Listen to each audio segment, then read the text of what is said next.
All right. Welcome, one and all, to the Off the Rails Sports Podcast.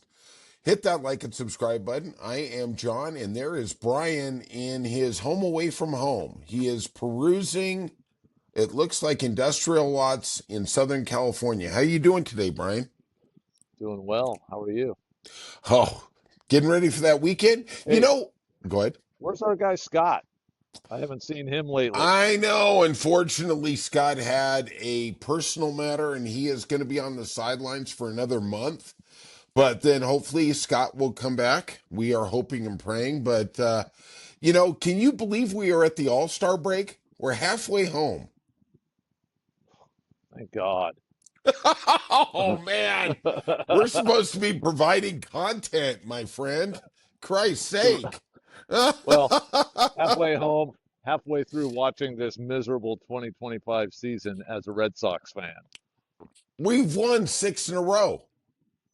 Great. Can we keep playing the Rockies and the Nationals for the rest of the season? Yes, I think we can No. actually have that, yes. No. Well, you know what? All we have to do, you know what? I'll tell you what. We'll play the Rockies. We'll play the Yankees. We'll go undefeated. You know? Well, it seems like we've got the Yankees number figured out pretty damn well, don't you think? Yeah. Well, That's okay. fine. Well, Too bad we have to play the Rays and the Blue Jays. eh, Giolito had a really nice game. Obviously, it's the Rockies. What would you call the Rockies? A good AAA team? Seriously. Maybe slightly somewhere between AAA and the majors. That's obviously about as big of a gulp or chasm as the Grand Canyon, but okay, you know. Well, let's look at the standings and see where our wonderful Colorado Rockies are. They are 21-72. They aren't even on pace to get to 40 games. Yeah, looking good. They're drawing. They are 10-36 at home and 11-36 on the road. Wow. Impressive. They draw. Yeah, they draw. I guess that's all that matters. Bryan in the cash register. God bless him. Got Bryan in the cash register. More people are going to see them than they are the Rays. Or the A's. Yeah. I mean, probably, honestly. probably the White Sox. Who else? Pittsburgh. Oh. I mean, let's face the facts. They're putting more people in the seats. They're probably one of the surprise team that's actually out. I mean, you'd say it's a surprise team outdrawing the Rockies. Savannah Bananas. I think they're outdrawing the Yankees. I mean, every time I see one of their games, it's a packed stadium. I don't know how they do that. Let's talk about the greatest team that ever existed, the Los Angeles Dodgers. Lost 6 in a row. Lost a heartbreaker yesterday. Tanner Scott gave up a tying run in the 9th. They lose in the 10th. The Churios single. What do you think's going on with the Dodgers? They're having a nice, wonderful bad streak. Okay. But they're still leading their division handily, and they still have the best record in the National League. So can't take too much joy in it. You're right. Yeah, they're still formidable, and Glasnow actually pitched really well yesterday. You know, Did he go more than 2 innings? I think, he went 5 innings and was no earned runs. Okay, well, that's pretty good. I mean, we don't want him to pitch too much. Their rehab comeback pitch, Ohtani's getting 1 inning. That's okay. It's the greatest player who ever lived. Why don't they just make him a closer instead of a starter? Hey, look, to your point, I'm going to get to it. Last week you put out a question there, and I've thought about it a lot when you talked about free agents just go where the money is, and Ohtani didn't. And Ohtani left a lot of money on the table to go to the place he wanted. And I think part of that leverage is he gets to do what he wants. I don't think they tell him what's going on. He tells them. Not at all. Right. 100%. Right. So yes, maybe it would be better if he took a Smoltz-like role. But I think he has a plan of, I'm going to prepare, I'm going to pitch this moment of this day, and then everything else is about hitting. Yeah, well, as far as his money on the table, I think he's also, like I said, he looked at the off the field revenue that can be generated by playing in Los Angeles. And you and I witnessed at Dodger Stadium No how much argument. that place is freaking Otani. And, who knows how much of a cut he's getting out of all that stuff. Right. But then also, long-term investment, the deferments will probably add up to more than, what Toronto offered him, which probably had no deferrals. It was just a straight regular contract. You know what I mean? So, Sure. so his overall money probably got more from LA than what he was getting offered anywhere else. Well, I mean, I've seen speculation, I've seen kind of a semi breakdown that Juan Soto, in terms of real dollars, will get twice as much as Otani because he gets his money now and he theoretically can invest it at 8 or 10% or whatever. But you're right. I mean, look, it's still an egregious amount of money. I mean, it's not And like it that and guy's it does all depend on, like you said, where they put their money. right, right. He's There's not going to get his Medicaid cut anytime soon, right? right, and there's so many stories of NFL guys and NBA guys Yeah, who sign the outrageous contracts and they're broke 2 years after they retire. right. Yeah, So it's a absolutely. matter of what you do with your money and who's talking to you and has an influence on you. Well, I know you don't really follow the NFL, but there was a defensive back for the Miami Dolphins who got scammed out of 2.5 million. Now that doesn't sound like a lot in the pantheon of what we see in sports salaries, but that guy had only made 10 million in his entire career. Yeah, so like So I mean, 25%. yeah, before taxes, right? The Right. taxes took a little too, right? Just All a right. little though in Florida. None in California. We're lucky. We're in a tax haven out here. All right, Toronto 9-1 in their last 10. They are leading the AL East. What do you think of the Blue Jays? Where did this come from?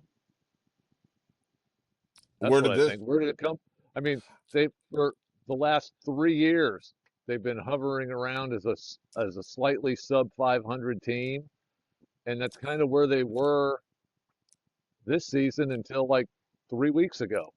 And all of a sudden, it just everything started clicking for them. How? Why? I'm not Well, I'm sure. I'm going to tell you earlier this year um, that Minnesota had a 13 game winning streak. Toronto's on it. If you look at their run differential, they're only plus 20. The Yankees are plus 105. The Tampa Bay is plus 67, and we are plus 55. When you think about they are doing that well, there comes times in a baseball season where everything just falls into place. You win all the 1-0 games, you get the extra inning hit, whatever. I don't think this is sustainable, but at the end of the day, they're 15 games over 500. Your record is still your record, right? Correct. Yep. They're having their hot streak right now at the time that coincided with the Yankees kind of slumping. Yeah. But the Rays are right there too. They're coming up strong, just like they always do, They're playing really, really well, that's for sure, right? with a whole bunch of who's that guy? Yeah, who's that guy? Who's that guy who got the game-winning hit again yesterday? I don't have to worry about that. Well, at least now that we've won 6 in a row, Cora's job is safe, right? Dude, that guy's job is safe forever. I guess. He's got the guys in the box and ESPN talking about what a great manager is. I keep thinking, wow, is this guy Casey Stengel or Joe Torre? I didn't know that, right? All right, let's talk about the Yankees. They designated for free agency DJ LeMahieu. Uh, LeMahieu actually is not playing that badly. They owe him $22 million through the end of next season. He's hitting 265, but I guess his defensive liabilities were too much for them to deal with. So they said they put Jazz Chisholm back on second base, and they said sayonara. What did you think about that? Uh, well, I got to correct you. You're saying he's not hitting too bad at 265. DJ LeMahieu hasn't hit in a while, and 265, you might look at it as today's major leaguer, and that's not bad. This guy's a former two-time batting champ. Okay. Him hitting 265 means, Rat, this guy's been done for a while, and it ain't getting any better. And his defense sucks, so this is all he is now. And it's time to move on if you're the Yankees because I they got guys that can fill that spot. obviously. Tons of guys that can play average defense and hit 265. Well, he's been hitting 310 with a 754 OPS since June 1st, but I guess you're right. They decided the defense was just too much to overcome, right? Sometimes that defense matters. Yeah, and to that point, the Red Sox want to make Devers out to be the bad guy because in the middle of the season, he didn't want to go play first base, which he's never done. Yeah. Yeah. Okay. You got any thoughts on the Devers trade a month later? Well, it seems to not be working out very well for San Francisco either. Uh, and as much as we talked about how, they treated him shitty and they treated the Red Sox organization are the ones that screwed him over from day one by signing Right. Alex Bregman. Yep. Uh, no players on the team have come out and said, man, they shouldn't have done this to him. They treated him bad, blah, blah, blah. The thing I've always said about Devers is he's a very selfish player. And he was always about me. And that's fine. And he has every right to be that. And that's what he's always been. And I don't care as long as he's producing on the field. But when they signed him to that big deal and they put expectations on him to be some team leader and all for the team and blah, blah, they should have known better. So Well, they danced with the devil and they lost because they expected something from a guy that's not that guy to give it to you. He's not going to be Bryce Harper that says, you know what? I can't play the outfield anymore since I had Tommy John surgery. I'll go play first base. correct. Or I'll just DH because that's the only thing I can do right now. I can't play in the field, so I'll just DH for you. Devers is Well, not that guy. And well, and so obviously, now yeah. he goes to San Francisco, and the things that come out initially is Devers says, I'll play third base, I'll work at first Right. base, I'll DH, whatever they want me to do. Right. And then you hear that they set him up for a defensive session with Will Clark, and he no shows. I mean, that's Devers, dude. He's all about himself, and he ain't hitting since he got there either. Right. There's the bigger So caveat, right? So who knows what's going to happen? And they took the whole contract, which is going to suck because now he's going to be hard to move if they decide, all right, this guy ain't worth it. I think at this point, until he starts raking, you cannot move him. I mean, nobody's taking on that contract, Right? right? Nobody is. But with that said, you are right. There is a uniform vibe coming out of the Red Sox white clubhouse that he was the bad egg, right? I mean, everybody is in line. These guys are Roman soldiers. We are right in the line. That is what's coming from management and all the players. When the Angels played the Red Sox, even the Angels announcers who interviewed the Red Sox players were saying, wow, they're really down on Devers because everybody, I think the biggest thing is the players in the clubhouse realize if they can get rid of that guy, they are willing to get rid of anybody here. There is no untouchables, right? Yeah. So they're all worried for their job, right? I mean, I don't care if it's guaranteed or not. You have a life, you have your family, your kids are going to school. You don't want to leave there, right? And at the end of the day, I think this organization is really scared, put a chilling effect throughout the organization of, hey man, this is how it is. If you don't like it, you're going to have to go. But unfortunately, I don't know if that makes for the best baseball. Well, if you look at what they did 20 years ago when they traded Nomar, I mean, he was the golden freaking kid, right? He was. He was. He was. They traded him, and it actually brought the team together. But the difference between then and now is there were other star players on the team still. And Right. this one just has a bunch of average guys at best. Right. I mean, thank God Yoshida came back last night. First game of Yes. the year, had 3 hits.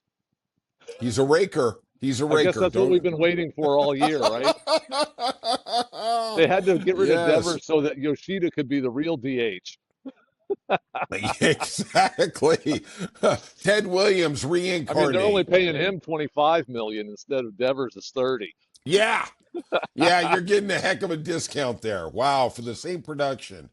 Yeah. So, do you got any general thoughts on baseball at the All-Star break here? We're going to get into it more on Monday because we're not going to have really anything else to talk about. But Oh, outstanding. yes, yes, that's what I'm talking about. uh, nothing new is standing out that we haven't talked about before. Just some of the teams that we thought were going to be playoff locks that have floundered, like Atlanta. Atlanta's the main one there, and the Red Sox, of course. uh, and also Cincinnati, though. I mean, they're hovering just, I think, at or slightly above 500. I Correct. thought, I thought Francona would have had a little. We all know managers don't make a huge difference, but some of them do, especially in the first season. Mm-hmm. I thought Francona might have dialed that thing in a little bit better, but we'll see how it plays out. And the Rangers are, a huge disappointment this year from Very what the expectations were. Those are sure. the main things that are standing out to me. Uh, like I said, we've already talked about them, but nothing new on the horizon. Yeah, I would talk about the biggest surprises. I think Detroit is. I think we knew they were good, but I don't think we had any conception that they were this good. Um, the Atlanta on the wrong side of it. I will say this, I am surprised by how good the starting staff has been in New York for the Mets. I didn't think they were that good. I thought they were going to flounder a little, but we'll get into it more on Monday. I guess that's it. Red Sox 6-game winning streak, Dodgers 6-game losing streak. I guess I'll, Christmas comes early for John in July. I'll throw one more thing out there that's Please. pretty surprising. Uh, Not that I expected him to be uh, the guy he used to be, but the fact that Justin Verlander is still winless at this point in the season Yeah. for a team that's actually playing really well as a whole. The dude is, I think it's like 20 something starts. He hasn't won a game yet. And I mean, his whole thing was, he wanted to he thought he had a chance to be the last guy to get to 300 wins, Right. 262, and he's lost a half of this season with none. Yeah. There's no way he's going to get to 300 now. And I mean, at what point do the Giants even just DFA him? And I if don't he know. gets DFA'd, is anybody going to pick him up?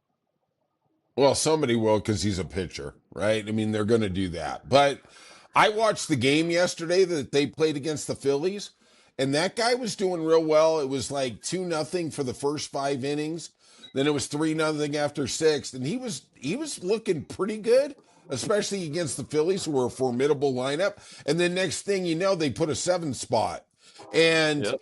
things just go sideways real quick with this guy. This guy, after the Yeah. 6th inning, this guy better be sitting on the bench because he's given up 3 runs. Yeah, I've watched him pitch a couple of times this year, and it's that same thing. He can go for like 3 innings, Right. but that's all he's got left in the tank. And That's it. I mean, it's too bad. I mean,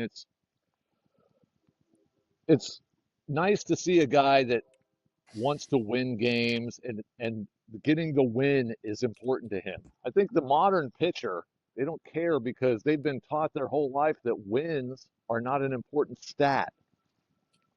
I And this guy still thinks winning baseball games and getting that W next to your name is still important. absolutely correct.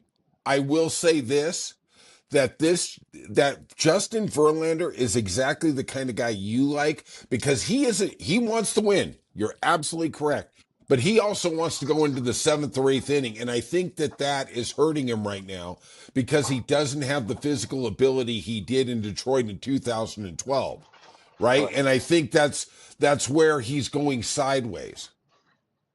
But Well, that's a management decision. Yeah, but how many? I mean, who's making the call? Is Bob Melvin making the call, or does Verlander get to make the call the same way Otani gets to call his own stops? I would guess that Bob Melvin's making the call there and just leaving him in too long. I think there is